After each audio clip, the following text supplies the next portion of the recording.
This week on the Droids, we are still reeling and wrestling and wading our way through our feelings, trying to figure out what the new state of the Star Wars Union is.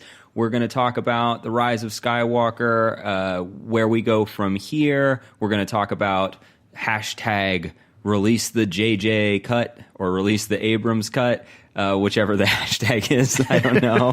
And we're also going to talk about some new comics dropping from Marvel. All this, that, and the other, and more on the Droids.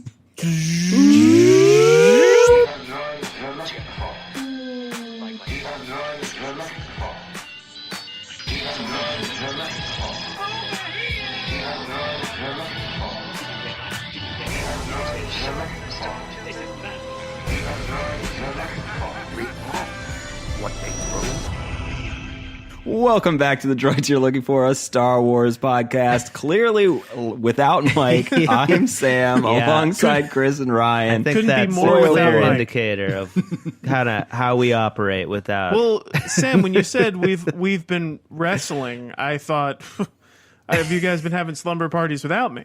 That'd be wrestling. Strictly Greco-Roman. There's been no rock bottom. Are you not entertained? Guys, hey, we had a third weekend. Yeah, the movie's been out. We're continuing into the new decade. Somehow, what is it? How many days? Like 17, 20 days since the release. 17, 20 days since the 3-year anniversary of the release of The Rise of Skywalker. Is that what you're trying to say? Somehow it feels like it's been out for 100 years. The way people have been unpacking this thing. It's true. It is weird. Like, I mean, you know, the last several years, with all, you know, I mean, social media has been around in various forms for a long time, but I mean, as with all technology, the growth and sort of like explosive, parabolic increase in content that's coming out is like ever increasing. And when I go back and think about seeing The Force Awakens in 2015 and immediately jumping on, you know, Reddit and Facebook and whatever other social platforms to like read about it, it feels like just such an anthill compared to what is out about this movie. And particularly I and we as a podcast have really strong opinions about this movie. So maybe I'm also just seeing it more, but I need a break. I don't know. Yeah, it is. It has become the kind of the cultural zeitgeist. I mean, I did not expect to be talking about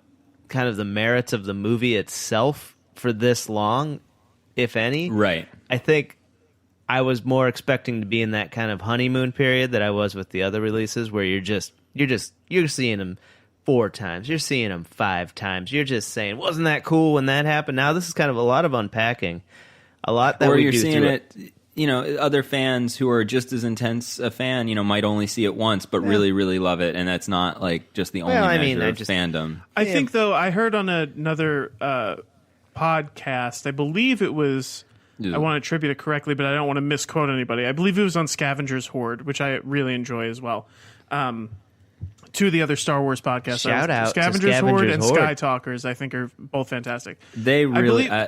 Sky Talkers, Ryan, you turned me on, and that is a truly great podcast. And I'm excited to listen to Scavenger's Horde now. Yeah, and they were saying how, you know, they were mixed at best on a lot of the choices made, but they said the one thing that we didn't anticipate is that maybe JJ would make a bad movie. It was like, wasn't even like... And I'm not saying that it definitively is or isn't, but it is like it's certainly in it's in the conversation. It's in the conversation. That it is like not a good movie, like on its own. There's something missing. It's a fun music video. I like the idea of a music video because the music is very good. The music's great, except whenever they you know, pre-launch that cue that's supposed to be at the credits, and they put it in the movie. Yeah. I'm actually gonna say too, like I bought the score. I'm underwhelmed by it. I usually pirate the score, so No, I'm just kidding. I'm just kidding. No, I think it was. You're right. It was. It's not. It doesn't have that like. There's no theme in there that's like kicks you hard. Mike, who I can't wait till Mike Who? is. I can't wait till Mike is back for a long, long time. We love you, buddy, and we miss you, and can't wait to have him back on the pod because it's been a while since he's gotten to like jump in. But he's Mike in and I recorded coma from watching the movie. He's got that water vest all strapped. I was going to say he sprung a leak. I heard last time. Next time you come out of the pod, next time he's on the pod, he's gonna be spewing water everywhere. But the last time excluding our actual like immediate reaction pod, the last time Mike and I recorded right before, going to see it, and it was like probably the fourth or fifth time on this podcast I said, look guys, I think there might be some retconning, but it's not going to matter because just go back and watch JJ's movies. I said, I've been watching the Star Treks and they're great. They're, this is an interesting thing that it's Sam, like, it does make. I think of that moment of you saying that because at that moment, any like kind of fear or hesitation I had, I was like, you know what? Sam's right. Oh no, I had nothing to worry about. I put my phasers on stun. I put my blast shield down. Oh no! I walked in. I'm watching Greg Grumberg fly a ship into a big spaceship wang. I mean, you couldn't. I'm surprised you could even see what was going on. To be honest, at the end there, I was confused. I had no. It was so. Okay. We're not going through that. What we are going to talk about is clearly like it is weird to be still unpacking this. Our text chain has been kind of nonstop, and we are digging through. I mean, Chris, nonstop is a conservative way to put what our text chain is. Chris has been sending. Our text chain should be written only in composition books. Stacked I'm surprised high we in can an even apartment. understand. Sometimes we just speak in like parables. Well, I would say It's four people talking to themselves at the same time. I would say that Chris, before you go and say that you're surprised we can understand it, sometimes I can't understand you specifically. Chris has a knack of speaking through Siri. Chris So a has lot of pronouns get wonky. Try saying Babu Frick to Siri. See what happens. Babble fish. Babu blip. Baboon lip. Chris, you've been. Can you believe that baboon lip? You've been. There was a baboon in this movie that was apparently fixing Kylo Ren's helmet. I actually really like that a lot. That was one where I was like, I didn't quite get it. I was like, he kind of, you know what he looked like? Remember there was like a cereal commercial creature that was like running around all the time and he's like all fuzzy? It looked like the bottom half of his mouth. oh, Guys, here's the from a thing. It's like cinnamon- you're from making a fun of. You're making fun of this, but of all the things that are wrong with the movie, thank God we got the payoff of Kylo Ren putting his mask back on. Remember how he like literally asks a room full of generals, "What? Don't you like my mask?" It's like That's a thing that happens. It Yeah, sounds like a joke. If you had played that for me 3 weeks ago, I would have said that's a funny joke because I like my own jokes, obviously.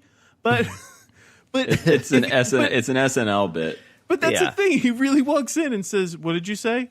Well, you don't Well- like my helmet?" it's almost like Poe's joke about the mask in the first movie. They're being nostalgic of themselves. Through the apparatus. A lot of what we've been reading has been there's been kind of two directions we've been going. We've been reading obviously a lot about this sort of suggested tension between the various producers on this movie, JJ, Terrio, and Bob Iger, and exactly sort of the overarching question of like who is responsible for what we saw. We in want this a movie. name. We just want a name. Just give us a name. No harm will come to him. We promise.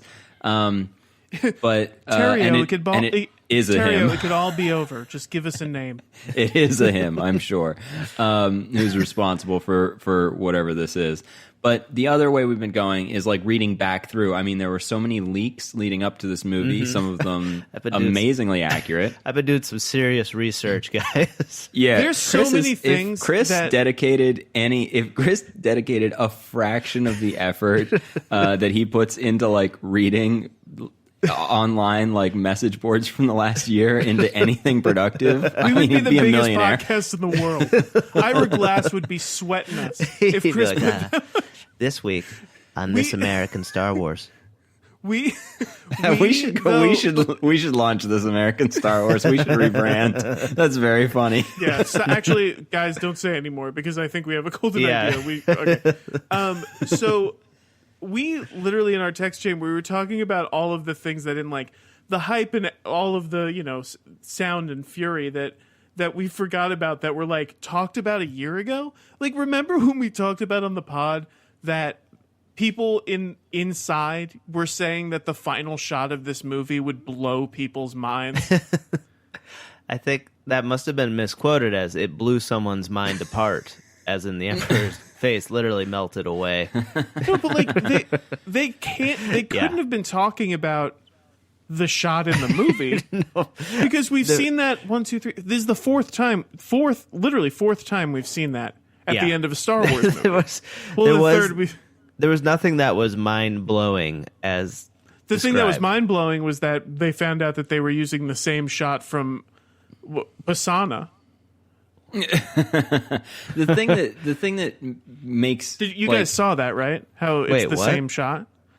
So the shot of someone people dove deep into this. This was like a real Reddit conspiracy. That's my question is if you're a listener to the pod, how do you get the movie to put clips of it on make GIFs and stuff? That's a great question. Yeah. I see so many people I see so many people like posting clips and things of it. I'm like, of like Kylo shrugging. Can I be brutally honest? Like, I don't even want it right now.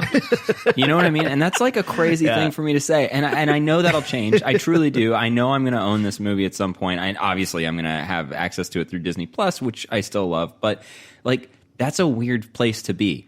I've never once come out of a Star Wars movie and truly been like, I don't even want that one. You know what? I didn't buy Solo. Wait, but quickly, this is I kind of old bought Solo news when now. it was like $4.99 on Apple. This is kind of old news now, and it came out with like all the news of the reshoots and the release, the Abrams cut. That's a great way for us to move into this. So old last Friday, yeah.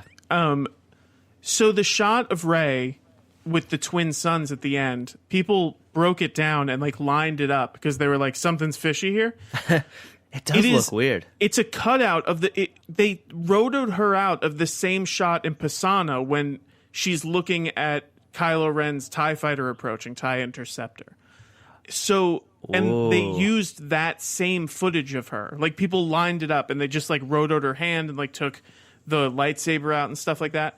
So it's this very strange thing that fueled the conspiracy theories and possibly, correct theories that there were like major reshoots and very late in the game. So much. I mean, that's the kind of stuff reshoot. That's the kind of stuff that you do like when you're like making a sketch with your friends. You're like, "Did you get it?" And you're like, "Yeah."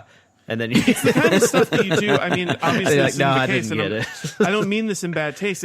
But literally, they did it in this movie. It's the kind of stuff you do when an actor dies. Oh wow, yeah. But like they could get Daisy Ridley conceivably to stand in a desert somewhere. But I think that people were speculating that it means that it was probably so late on. Yeah, like past the point of return of getting a crew out there. Like it had to be a no risk situation to do that. Well, there's apparently some folks who've also dug around and are speculating. I haven't seen the evidence of this, so I'm really passing notes outside of school. But like, there's apparently a sort of theory or conspiracy around where the shot of Ben Solo, like in his death immediately following the kiss, the shot of him falling backward people have speculated that that's reversed, and that I've heard that first today. In fact the shot actually would play forward where like Daisy Ridley's Rey is lifting him up, and there's speculation that maybe that original ending is the two of them together. Oh, dying. Living. Okay, sorry. Dead people lay down. Dead people lay down. Dead people lay down. The opposite. In Star Wars, some people call it Star Wars: A New Hope. Others call it Star Wars. The shots of the Tusken Raiders, when they're putting their staffs up and down, they shot so close to the ends of that film that they didn't have any extra takes of that, and so then that, if you look, that's actually a looped shot. That's just a little fun fact. This is just like that. You see his arms go up, and then you see his arms come down. I could tell that. Yeah, this is exactly like that. They ran out of film when she was standing in the desert in Pisana. They did shoot it. And they said that was the last one we could get forever. They did shoot it on 35 millimeter film. So yeah, they said that was the last roll of film that Kodak ever made. They said, sorry. You know what else? They said, you know what else I could tell? Money. Sorry. You know what else I could tell that Chris, this is something you shared today, and I know it's been making the rounds, but like the whole thing of like Maz Kanata as a puppet in this movie. I had no idea. I could tell that. Oh, really? In the movie, I could tell. I never read the article you said. Oh, yeah. 15 texts unrelated were followed up. So Maz Kanata was a puppet in this? Yeah, an animatronic. Yeah. I did notice that she looked different, but I couldn't put my finger on it. I honestly, in my mind, I was like, the CGI looks pretty bad on her. Guys, you know I'm a real animatronic head. I know. That's why I thought you did that. That's why Chris sent you the article specifically. Hey, Chris, maybe you should have sent it to me directly. Yeah. Do you have a mailing address? What? No. Guys, we don't do stuff off the chain. But you got to put, if you want me to really read something, you send it to me with the return address IRS. I just put it in my my mail file labeled garbage can. I don't know what that was. Chris has labels on all his garbage cans. Well, that was interesting. And he doesn't want to eat out of them. It happens sometimes. Wait, so Maz Kanata was CGI? No, so that means, or it wasn't CGI. She was an animatronic. Yes. The article was saying that it might be the most advanced animatronic ever made. Why? See, like, of all the things they've talked about on the press tour, why wouldn't they bring that up? That should be step number one. Yeah, that feels like... That's what Chris Terrio should be talking about. I mean, anything to snow the conversation the other way. They should be finding every win they possibly can. The press following this has been weird. The absence there's the absence of the story group on Twitter. There's something fishy. There definitely seems the movie, the way it's as assembled and as released, the movie it doesn't feel like a J.J. Abrams movie. It doesn't feel like a Star Wars movie. It feels like a very rushed movie, and it feels like we know that it was edited, that there was a lot of rewriting and a lot of sort of what feels like things edited and reordered in post and things like that, and we're gaining more and more evidence and suspicions of pretty heavy reshooting.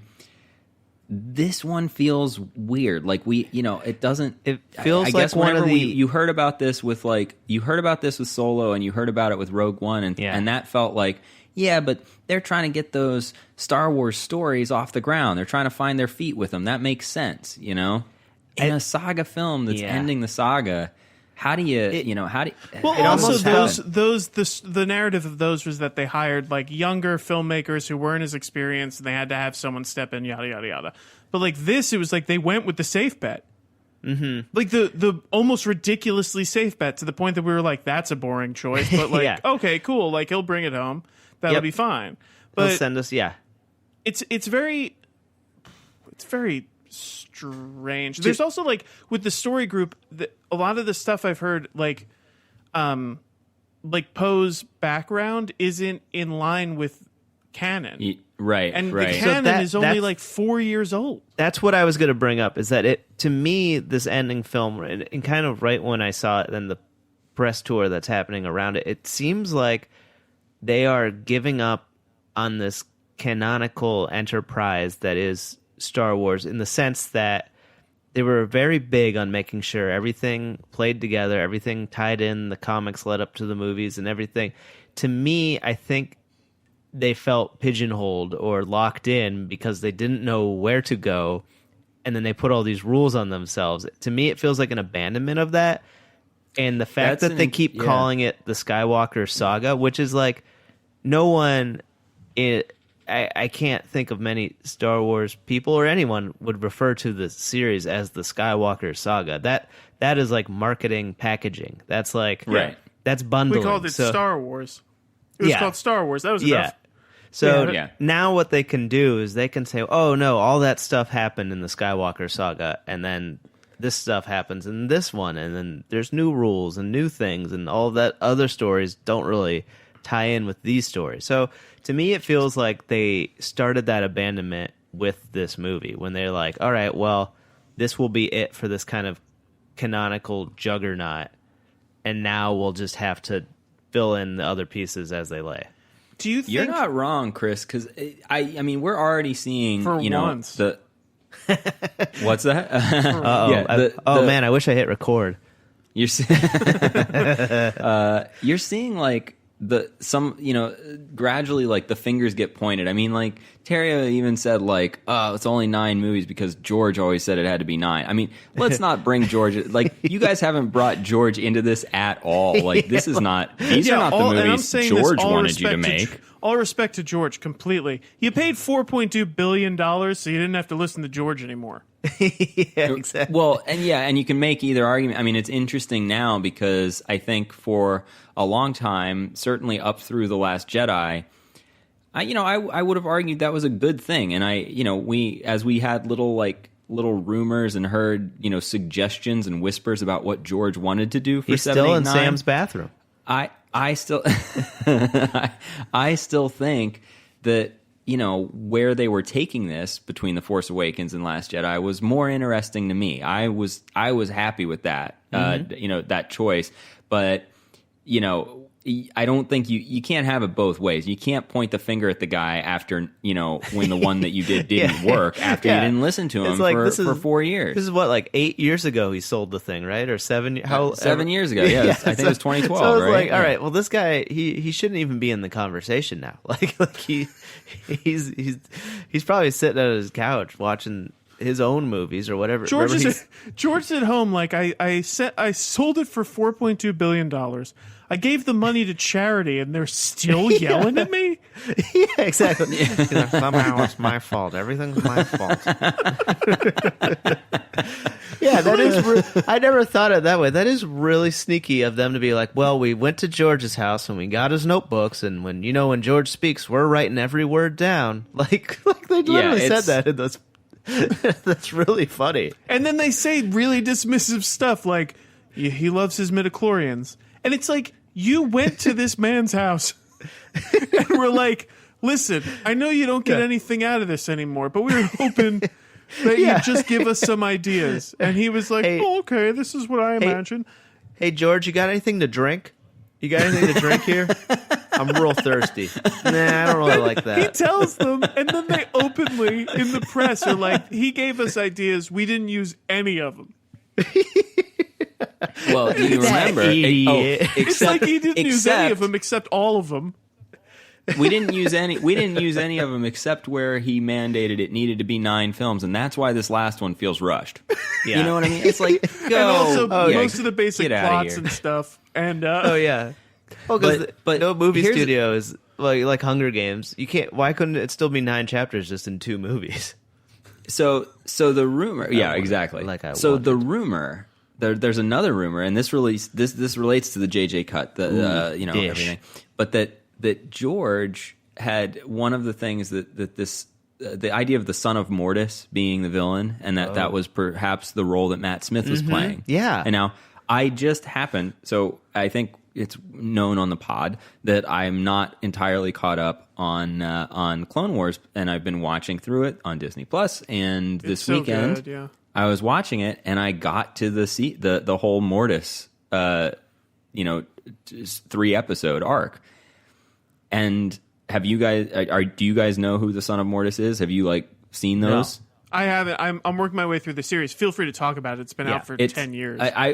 It's fascinating. It's essentially, it goes into a place where clearly George was really interested in. It like blows up the idea of like the Force as a larger entity, and essentially kind of at this, I don't know if it's suggested to be the so-called bright star at the center of the universe that's mentioned, in Star Wars, but there's this place that Anakin and Obi-Wan and Ahsoka end up where there are two beings, one who represents like all of the dark side of the Force and one who represents all of the light side of the Force, and they are the children of this character Mortis.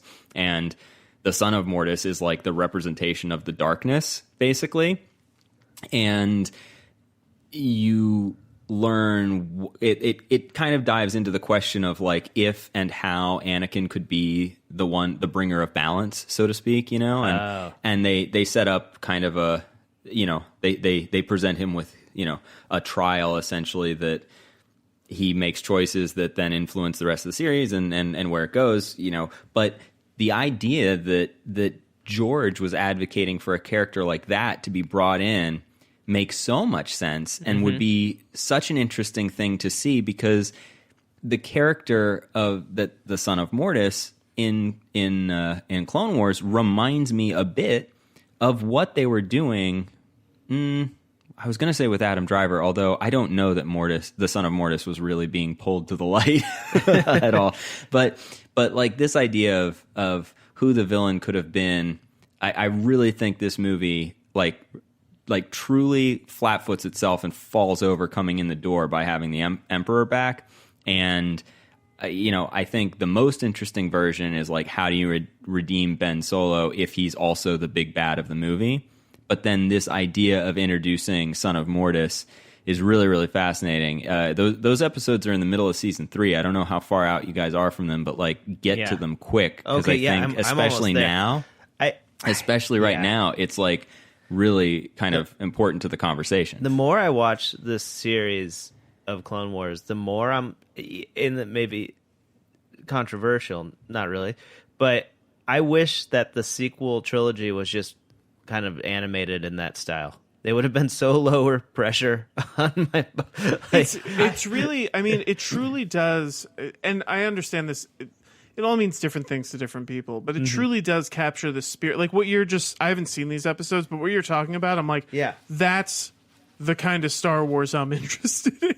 Yeah, right now. Just like these weird stories. It's a wildly weird. Yeah, like it goes so far away from. You're like not with like the clones and the battle droids and Dooku and everything that that's happened. It's like this isolated, weird triptych of episodes that gets very hero's journey, that gets very mythological, and it's fascinating. It's really cool. And I know people are always, nostalgic for the original trilogy. I, of course, love the original trilogy. But if you look at the whole thing, right, and you count the prequels amongst the canon of the film Star Wars, which is considered the A canon, it's like you have things like General Grievous is a crazy concept.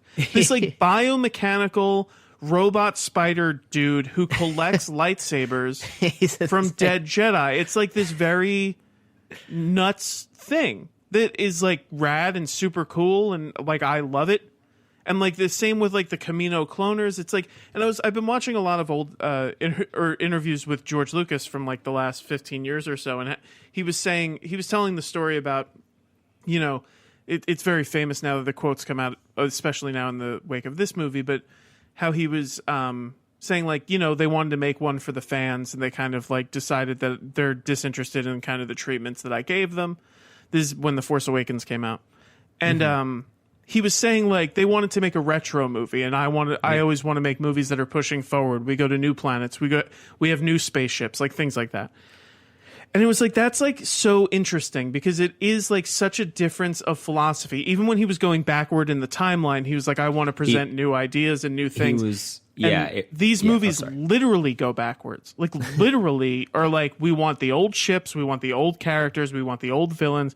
And I think it's one of those things where at the end of the day, it's like, okay, well, we didn't, The Last Jedi tried to do... Force Awakens is wonderful, but it is A New Hope. And that's fine. Yeah. Last Jedi tried to push forward, and then this one like put its hand on its forehead and was like, stop it. Yeah. And it's just like a bummer that way. It's this a is the huge first bummer. time with Star Wars, with the Disney acquisition and everything. This is the first time that I'm like actually like worried. I've been very optimistic when people are like, Disney's going to ruin it. And I'm like, no, they've been coming out like, the stuff is good. And they're like, it seems to be in good hands, blah, blah, blah. This is the first time that I'm like, oh no.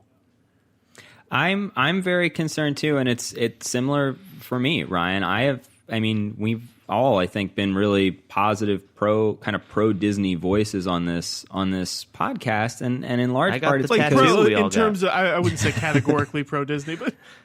Well, I mean, pro Disney Disney Star the Wars. Mickey Mouse and the Stormtrooper gear, right? Yeah, Chris, mine's on my back. The one we all got separately. Yeah. Yeah. I have that one too. But we've really enjoyed these movies. We've been honest when we've seen flaws, but it's like they felt to me well stewarded and in good hands generally until what happened with this movie. The fact that this movie got released in this form, I think, is a bad sign. I think the way Terrio's talking about it, the way Abrams isn't talking about it, I think the way the way it's like, this doesn't feel like the story group. It's unclear whose cut this was. This feels very choppy and late, in the game assembly. It's like it all, and then there's a huge contingent of the fan base who seems kind of hell-bent, pardon me, on pointing a finger at Kathleen Kennedy and saying that she has somehow been a problem in this franchise or somehow been a poor steward for this franchise. And I'm worried about her job right now because I think when she's gone, I think all we're going to get is a lot more stuff like Rise of Skywalker, which there's some fans out there, if you're listening to this and you're one of them, that may sound great to you and that's awesome. And I hope it is awesome for you, but I cannot look forward to that. Like, more of this movie is like the worst possible direction I could think it could go. She is kind of that, she is that link to that kind of film school of thought of just kind of the wonderment and the delight film school projects of like Spielberg and Lucas and that era. So she is kind of that link, and she does have that experience, and she knows what those boxes to check to make those kind of movies is. It would be, I think, really bad for Star Wars if we lost that. I mean, she was the person selected by Lucas to carry Lucasfilm forward, and when the sale happened, she was an integral part of that sale. And I think when you look at her tenure, the first 3 movies in her tenure get better and better, and one of them had problems, right, in terms of the making of it, and the director got replaced. But those movies under her leadership get better and better, and I think when you have whatever internet fallout was going on, which seems largely political in the discourse, I think we've been seeing an erosion of Kathleen Kennedy's power and authority over the last 2 movies, which have been the weakest entries in all of Star Wars so far. And it's like, I think we're seeing her power eroded. I think we're going to see her potentially phased out, and I don't think it's going to bode well for the franchise. We're even also to just a reminder that because of the kind of school she was brought up in terms of she was a protege of Spielberg and Lucas.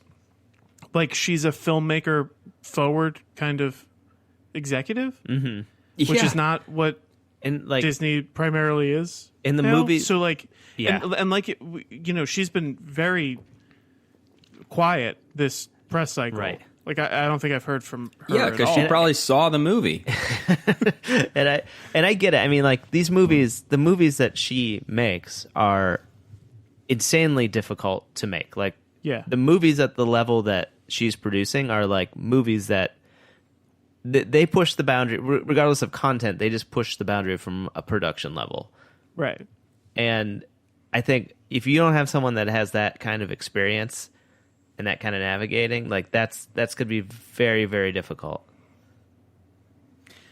I really hope that my sort of doomsayer's view doesn't come to pass. I know there's probably some listeners out there who heard what I said and think like, "Oh God, please get rid of her." You know, she's proven to be, I guess, a polarizing figure. I think it's really kind of ill-informed and ill-advised to see the problems with the films that have come out.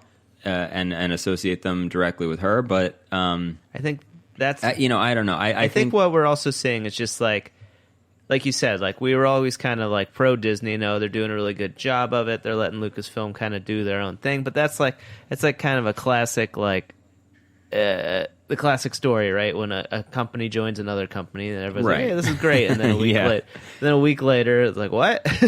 I'm doing what?" Oh, well, we're gonna be using our accounting team. Yeah, exactly. Exactly. I mean, I think you guys.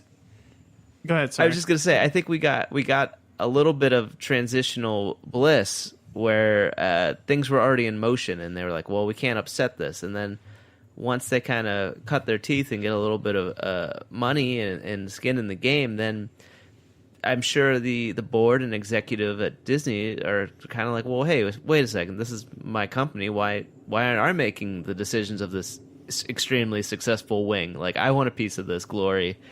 And then these people are trying to put their mark on it. And I think that's the core difference between the Disney era and the Lucas era, is that you had one man making it for his vision versus using it as just a capitalistic enterprise. Well, and you have to think about Bob Iger as a CEO and not as an artist, right? If you were running if Disney were a consulting firm and somehow generated the amount of sort of PR and like social commentary, like seeing social media and like the discourse among its sort of fans and acolytes being so divided over the last few years, he's a CEO in kind of crisis containment mode of like, fix this. Yeah. You know, he's saying people are saying bad things about what we're doing with this. That's not okay. You guys fix it. And he's not looking at it from the artistic standpoint, which is that, you know, good art like kind of is divisive, and good art pushes things forward, and good art makes some people feel sort of outside of it and not like they understand it. And the best art over time brings those people around, right? And like you appreciate it more over time. And so, you know, I think it's like we have to remember that Bob Iger, who does seem to have his hands very deeply into the movie side, like, and production side of Disney, he's not a producer. He's not a filmmaker. He's not an artist. He's never been in that side, and he's looking at it from what he's hearing. And unfortunately, in this age, you know, where we are with the internet, every voice, even a small number of voices, can ring very loudly. Do you guys think that they'll release a quote unquote special edition of this movie? All things considered? I don't think so. I think we'll see something that's not subtractive. I think we'll only see something that has additive scenes, and they'll probably be quite inconsequential. I don't think they're going to make a special edition that's shorter. Well, no, I mean, I don't think they would like rework anything. I think that no. I mean, like, do you think we'll see a 3-hour version of this movie? I bet. But that. Because now we got Dominic Monaghan talking about how they... oh, man, they shot so much stuff when I was there. It's coming across a little different, buddy. Everybody need to see this. But it's like I don't think mostly we will. His scenes. Yeah, I imagine. I think that there's too much pride and too many egos involved. And I think if the speculation is true, I think if this movie went through iterations and was cut in some ways to appease mandates from like the literal top. If Bob Iger was truly like actually involved in cutting it, which kind of seems at least possible, if not probable, there's no way, not while he's in charge. That is too much ego there. It'll never happen. Also, when you look, I mean, there have been special editions of Star Wars, but like, Disney doesn't release director's cuts. Disney doesn't release alternate cuts, extended editions. They don't, like, that's not in their history. That's not in their DNA. That would be the only way I would see it happening, I guess, in my mind, is if they did a full, like, well, even then it wouldn't make sense. I was going to say if they released like the theatrical cuts of the original trilogy, and suddenly there were multiple. After this whole thing, I bet they're doing that right and quick. Yeah, I mean right, but then are you going to release a package of 9 films that's the theatrical cuts of the original trilogy, extended cuts of the sequel trilogy? Did they do a different version of Endgame? Was that true? They've released a different. Oh, right. Ryan brought this up. One with like an extra scene or whatever. That's what I mean. Like incomplete CGI. Well, that's what I think they'll do. Is I think they probably do have the benefit of having complete scenes if these rumors are holding true. They'll release it with some inconsequential scenes that will like add a few more jokes or like just literally make the movie feel longer, but it won't. You mean it won't be the 45-minute sequence that explains the past of the Knights of Ren? Yeah, exactly. You're not going to see anything like that. You're going to see an extra quip from like Dominic Monaghan, and you're going to see like things like that. I don't think. Yeah, and I want to see the thing. Like, I want to see the original villain in this movie. Yeah, because it was Ian McDiarmid was not going to be in this movie. There's no way. He got added late. Do you remember when people asked like Matt Smith what his role was, and he was like, "Am I in that movie?" Like, it was like he had been confirmed. Yeah, it's another thing. Like in the media storm, it's like I completely forgot until after the movie came out. Like, oh yeah, Matt Smith was cast in that movie. Yeah. So did I. They did such a beautiful job of covering that fact up. The fact that he wasn't in it at all. Here's the interesting thing: like wherever he was cut out of, it either means that he had an incredibly, incredibly small role, but it's like. That seems unlikely. Like, where do you get Matt Smith? Like, was Babu Frick originally a person? I doubt it. I think that, you know what I mean? Or the alternative is like, he should have been either a high-ranking first-order officer or an even bigger bad. And I think this rumor of like this idea that Lucas wanted a Son of Mortis. I mean, look, I'm at this point propagating like just full-on forest fires of rumors here. Breach. But like, I'm really intrigued by that because that would be good casting. And when you look at how much JJ, went to the story group on The Force Awakens and went to George on The Force Awakens and seemed so concerned, even though that movie ultimately, didn't really forge new ground. I mean, it is so hard for me to believe that he didn't do that. And it's even harder for me to believe that this movie has any of George's DNA on it. I don't think there's a chance at all that George has anything in this movie that he approves of. That he approves of? Well, he's got $4 billion, so he's no. But you know what I know. Yeah, I know. I'm saying that like it's very strange the way they talk about him with such reverence, but also are like, but we ask him for stuff and then we ice him out. And then we have this scapegoat of like, at least we didn't do what George wanted. Regardless of rumors, and maybe this just could have been just a concentrated choice on the press plan, but something happened end of September, in October, with everyone involved at Lucasfilm. Because basically the loudest voices of Star Wars, like Pablo Hidalgo and Filoni and even Abrams himself, who was known to tweet quite a bit about what's going on in the set, everyone went dark. Something happened around that time that changed the course of this movie. That's my theory. Can I say one more thing regarding the story of this movie? Yes. I'll be frustrated if you don't. So we've spoken about this privately a little bit, but I really disagree with the Rey Palpatine thing. Okay. People talk about how it seemed inevitable, and their reasoning is it's Star Wars. It's all about bloodlines. She had to be someone. That's what Star Wars is. Nope. Because Because there's only Skywalkers and then everyone else. Everyone talks about it as if everyone in Star Wars is related to each other. It's the Skywalker family and then the world surrounding the Skywalker family. That's not me saying it's the Skywalker family and everyone else doesn't matter. What I'm saying is the only people in Star Wars that are shown to be related are the Skywalkers. It's not like a lineage of a ton of different families that we know. It's not the Lannisters and the Starks and blah, blah, blah, blah, blah. It's like, Sam, that's from a show. I know you've read the books. I don't know if they're different names. I recognize it from some novels I read, but... Oh, yeah. So this idea that Rey had to be a Palpatine because that's what Star Wars is ridiculous to me, and it holds no water at all. It truly doesn't. And if you want to even go just a step further about like, oh, the only people, it's really the Skywalkers are the only family. It's like, and also there's 4 of them. Right. Luke, Leia, Anakin, and Ben.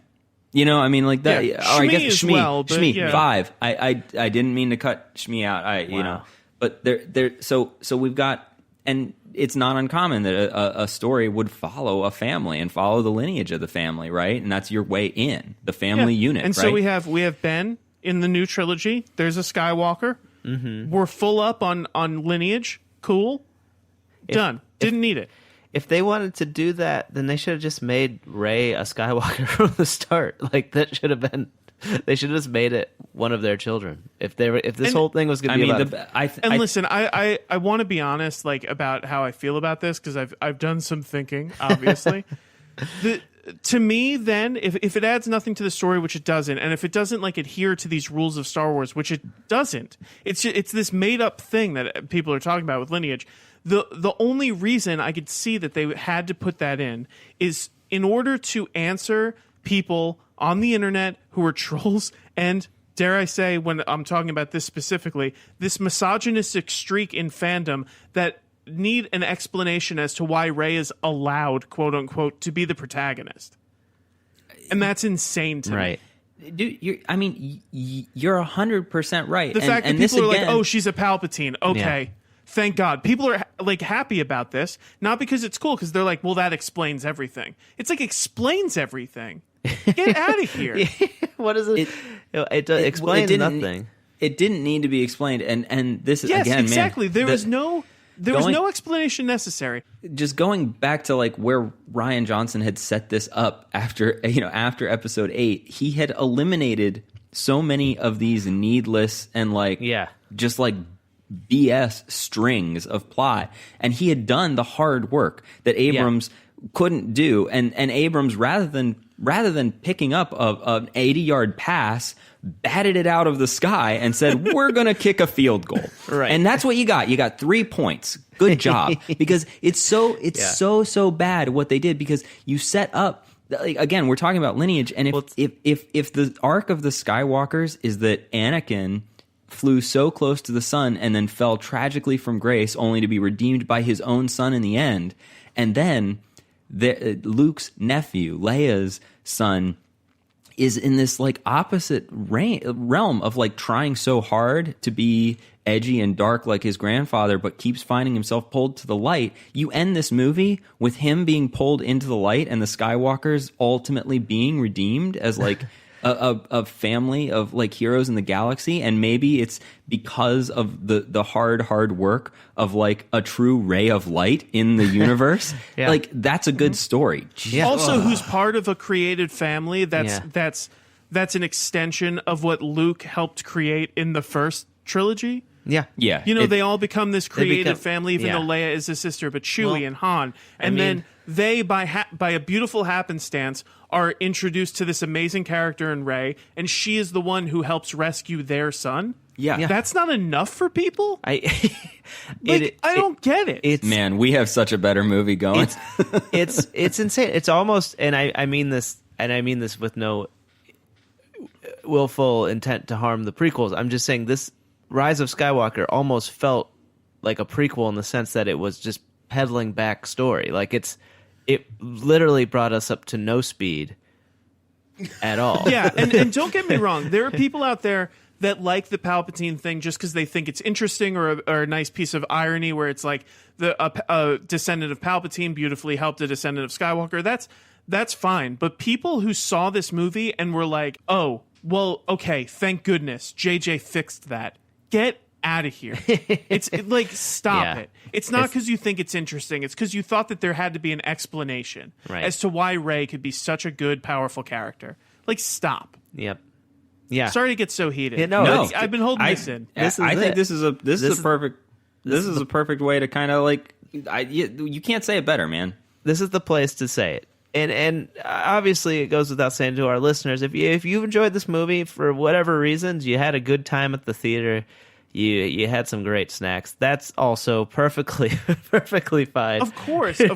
Yeah, but you listen to us. No, and that is true. I agree with Chris, but also look, I would hope that listeners to this podcast know that we have no ill will toward someone enjoying this movie. And look, if you're listening to this and you disagree between these things, I hope just enjoy this. You probably are listening because you hopefully love listening to us, riff and complain and analyze. That's what we do. We again, like Chris said, like Ryan said, we're not wishing anybody ill will, and it's all fun. It's all movies. It's all movies. It's all a movie. I'm sure this one was bad. This one was barely a movie. This one just feels disappointing because it's like that's the lasting legacy. That's the message. I mean, talk about marketing. The that's going to don't worry. They'll end up being someone. They got to be somebody, right? Yeah. Or else they're nobody. Talk about marketing also just wishing they could have a mulligan of man, I really wish we could say there was another one of these, but we really hammered home that this was the end of the saga. Maybe that was some hardball from Kathleen Kennedy to the studio being like, hey, you're going to make us make it this way? Well, then, guess what? Don't worry. There's going to be we realized that there was more story to be told. Actually, underneath George's cabinet, we found something at Lucasfilm. It was in his office in between a wall space. It's the he script. Begged us not to take it. Do you think they'll ever do an animated version? Do you think they'll ever do an animated version of George's treatments? That would be fun. No. I don't think they will. I don't think so either. I hope they... in 50 years when I'm on my deathbed, 50 years, my goodness, I'm giving myself a lot of credit. Wow. In 10 or 15 years when I'm on my deathbed, I hope that they Ryan, stop publish picking up the smelting. notes or something. Stop picking up smelting. It's not a safe hobby. Ryan's repairing if I died from helmet. Smelting, I'd be on my deathbed. Ryan's he was repairing smelting helmets. in bed. We told him to stop smelting laying down, but he just loved smelting to sleep. Oh my! No, I think we'd see a remake of the original trilogy before we'd see any kind of Georgia script. Oh boy! Well, Chris, tell us about comics. I'd be here for it. I love Star Wars. Yeah, real really quick do. here. I love Star Wars so much. I'd be there for if they remade everything. I'd be there. I'd watch it all. I don't care. Just give it to me now. I'll tell you what. Oh yeah, in the comic book world, I want to say this to the people, to the nice people out there that really like this movie. I'm not. I hope that it's clear what I'm taking issue with the Palpatine thing and the way people are reacting to it. It could just be a story faux pas or a story thing that I don't agree with, but this reaction to it, from some orders of the fandom, I really cannot get behind. So I think people get that. I think it's clear. I don't think you need to worry, Ryan. No. I think you spoke with appropriate intensity. I think you're good. Note on Palpatine, his first name is Sheev. Yes. Is that Sheev? I hope he doesn't do it with anybody and make a baby. That's a whole nother podcast. Sheev Louise. You got Palpatine. Unappealing. You got Palpatine. You got Yoda. Oh, here's some sad news about the movie, though. Did we know that Nien Nunb died in the final battle? No. Yeah. What? How come no one's complaining about this? Well, everybody's upset about Admiral Akbar. Wait, no, he's at the end. He's at the end, hugging people. It says no. He's in the briefing. Yeah, he's in the briefing. He's not at the end. What? Yeah. Is this a bit? No bit. They said his last I'm word- sorry. they I'm said sorry his to last break. words were him Sam, I'm laughing sorry as to he break this nodded. to you on the pod. I didn't know you. I don't know how Okay, you guys, handle. for a moment, seriously, Yeah. let's have a moment of silence. Chris, tell us about comics. Hey, that was a very moving tribute to Neil. What do you think's under that little leather flight helmet he's wearing? You know what I mean? We really need to get to comics because it's in the intro. If somebody derails me one more time. We're getting there. Is he wearing Han's clothes too? He's wearing Luke's clothes. He's wearing truly. He's wearing Luke's clothes, and Lando's wearing Han's clothes. It's very strange. Was it just what was in the closet? Do you think that Luke has like a room on the Falcon? He probably does. He has his own like suitcase. Do you think after Return of the Jedi, he'd like go into Han's room and be like, "Is this where you do my sister?" No. And here's why that's not okay. Because Luke should say, "Is this where my sister and you do it?" Because, like, that shouldn't be something that Han does to Leia. It should be something that Han does with Leia. We'll cut that. Oh, God. Take a time anyhow. code note.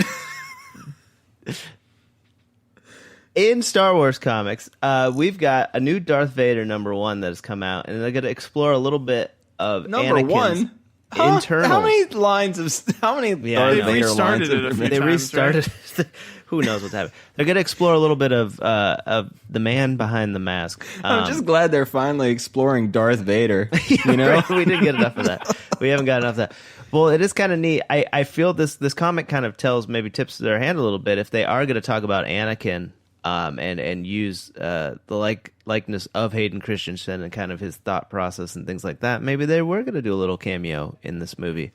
I think they could reveal... I think they could easily reveal a Force ghost, Anakin. Yeah. Wait, when does the Obi-Wan has to take place before anyway. He wouldn't be a ghost yet. Never mind. Who knows? And then also the Kylo Ren. Rise of comic kind of shows how he gets his backstory. You get a little bit more of that. You get a little bit more of the Knights of Ren. So if you're into those will be out soon. Shouldn't it be like the fall of Kylo Ren? If Rise of Skywalker was all about like his redemption, why would we call it Rise of Kylo They Ren? need- Well, it's the rise of Kylo Ren. They It's the need to fall have of the Ben word- Solo. They have to have the word rise or fall in their titles. Do you The think they'll do Jedi. that? Do you think they'll do the like all the covers will be if you flip them upside down it says Fall of Ben Solo? Oh, that'd be neat. Oh, If cool. you read the comic backward, it says Paul's dead. No, that's if you put it in your record player. Folks, if you like us, rate, review, Oh, write boy, us. after this Give us your episode. comments on iTunes or Stitcher or Spotify, anywhere fine podcasts are distributed. We'd really appreciate it. Follow us on Instagram at DroidsPod. Email us, droidspod@gmail.com. Follow us on Twitter at DroidsPod. Or go to the Facebook. Just search the Droid You're Looking For podcast. We're the only one. And then YouTube, you can watch Ryan's epic playthrough of Jedi, The Rise of the Fallen Order on YouTube. You can watch that. Just go to YouTube, search Droids Pod playthrough or just Droids Pod. You can also listen to the podcast there. So if you're listening to the podcast through there, hello. And I think that covered it, guys. I think we did some Fallen work here. Order, We're still First unpacking Order, this. Final Order, Order 66, Orders up. At That's Dex's Diner. If they do make an episode 10, because there's more story to tell, what will they call it? Ooh. Oh, I like this game. After Orders. Fourth meal. All right. My friends, it's been good. Mike, we miss you. Get back here. You got to lasso in this ship for us, but we'll get there. Folks, Yeah, man, that'll did you hear do that? it. Did you hear that intro? Please come That'll home. do it. Mike. The Droids You're Looking For, a Star Wars podcast. What they throw. Annie? Bubble. Depends Boys how wanna big go to your medieval age. pocketbook is. All right, guys. Frick is a thing you do with Babu. Not to Babu. Boring conversation anyway. Come back, Mike.